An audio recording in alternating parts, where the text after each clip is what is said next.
এজন্য মা বোন স্বামীর সাথে এমন কোন আচরণ করবে না যে আচরণের কারণে স্বামীর মুখ দিয়ে তালাক নামক দুঃশব্দ বের হয়, তালাক নামক দুঃশব্দ বের হয়। আর আপনারা এমন কোন কাজ করবেন না যে কাজের কারণে আপনার স্ত্রী বিরক্ত হয়ে আপনার উপরে খিসা মানে মারার প্রস্তুতি গ্রহণ করে। আপনি করেন না? লবণ তরকারিতে একটু কম হলে তো আপনি মুখ বেরাই খেয়েছেন, তরকারির বাটি মেলা মারেন, এটা কোন খাসিয়ত?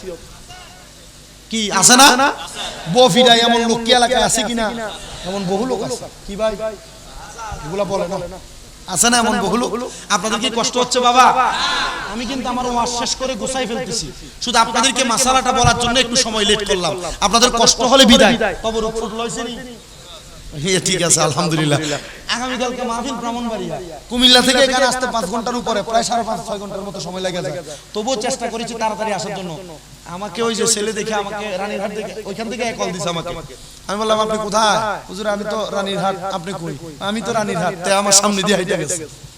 এখন হুজুর আপনি তো আমাকে পুরো একবারে অবাক করে দিয়েছেন। চিন্তা করছে তো মনে হয় আমি অন্য হুজুরের মতো। আমি অন্য হুজুরের মতো না। আমি মাহফিল কমিটিকে বলবো আসতেছি, ভারী গেছে 8000 আর আমি আসি এখন অক্সিজেন। এটা আমি করি না, আমি এগুলো করি না। আলহামদুলিল্লাহ, আপনারা আমার জন্য দোয়া করবেন।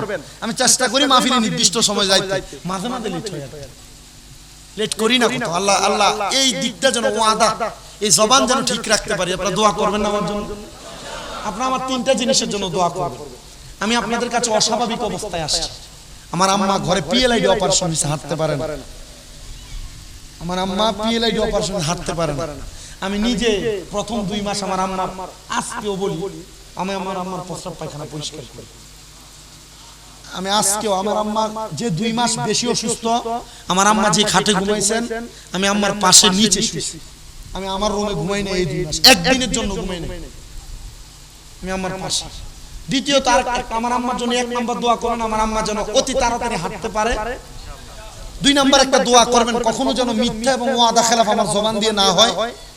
এবং 3 নাম্বার একটা দোয়া করবেন আল্লাহ যেন আমার যে মাদ্রাসার ছাত্রগুলো আছে প্রত্যেকটা ছাত্রকে যেন ইলম দিয়ে সিনাতে কোরআন দিয়া পুরোটা ছাত্রের সিনাটাকে যেন ভরপুর করে দেয়। মানে আমার কাছে যে ছাত্রগুলো তাদের মা বাবা দিছে, এই ছাত্রগুলোকে বড় আশা করে আমার মাদ্রাসায় দিছে। ওই যে টাঙ্গাইলের ছেলে, জামালপুরের ছেলে, নরসিংদীর ছেলে, ব্রাহ্মণবাড়িয়া হবিগঞ্জের বাচ্চা আমার মাদ্রাসায়, হাজীগঞ্জ চাঁদপুরের বাচ্চা আমার মাদ্রাসায়, দূরের ছাত্ররা দিয়ে রাখছে।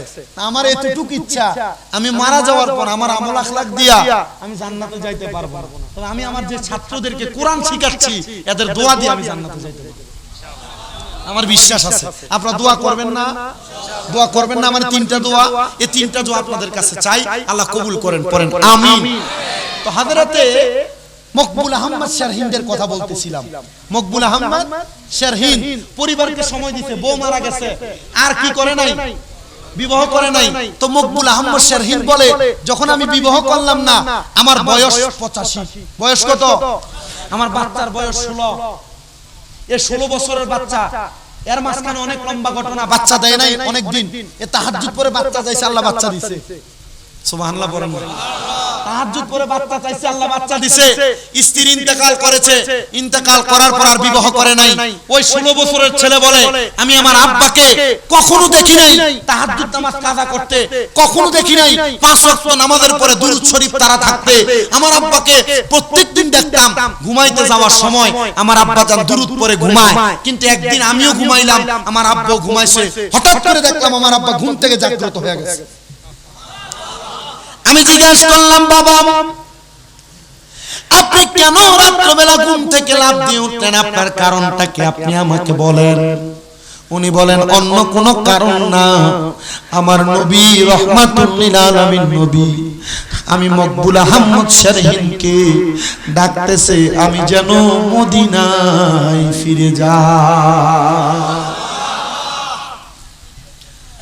আমি আমার বয়সের পুরোটা সময় আমি কাটাইছি, আমি নবী দেখতে পাই নাই। আমার ঘুমের মধ্যে আমি আমার কানের মধ্যে আবার শুনলাম এর মকবুল আহমদ শারহিন দূরে তাইকা ডাইকো না, মদিনাতে আইসা আমি নবীরে ডাক দাও রে, আমি নবীর দিদার পায়া যাইবা। মকবুল আহমদ শারহিনের সন্তান বর্ণনা করতেছে, এই জগতের মানুষ, আমার আব্বা জান সাথে সাথে উনি তাবু হাতে কাদের মধ্যে নিয়ে রওনা করছে মদিনার পথে। আমি আমার আব্বাকে বললাম, বাবা জান আপনি একা একা মদিনায় যে নবী দেখবেন, আমারে কি একবার আপনি আপনার সাথে নিবেন না? আমার একটা বিশ্বাস গো বাবা, আমি যদি আপনার সাথে মদিনায় যাই, আমি আপনার সঙ্গে নবীর দিদার পায়া যাইব। কে যাও ভাই নবীর কাছে, পাগলের আর জি আছে। কে যাও ভাই নবীর কাছে, পাগলের আর জি আছে। সালাম দিও নবীজির কাছে। বন্ধুরে এই গরিবের কি বা করার আছে, মাও গরিবের কি বা করার আছে।